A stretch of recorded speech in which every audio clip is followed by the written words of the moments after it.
Avui, Úrsula Puello. La vida d'Úrsula Puello és una història de superació, passió per l'esport i demostració que els límits només existeixen per ser superats. Després de perdre una cama a 15 anys en un accident de trànsit, va trobar en l'esport no només un refugi, sinó també un camp on brillar. Als Jocs Paralímpics d'hivern, tant a Vancouver com a Sochi, l'esquiadora d'Esporles va representar a Espanya i destacar com a abanderada i multicampiona en esquí adaptat. Després de conquistar les pistes de neu, ho va fer amb l'aigua i demostrar habilitat i determinació amb el piragüisme, on es va posicionar com una de les millors d'Espanya.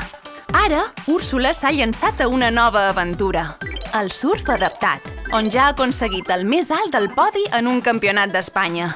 Així doncs, ha afegit un altre gest impressionant a la seva ja notable carrera. El compromís d'Úrsula Puello amb l'esport adaptat és una font d'inspiració per a tots.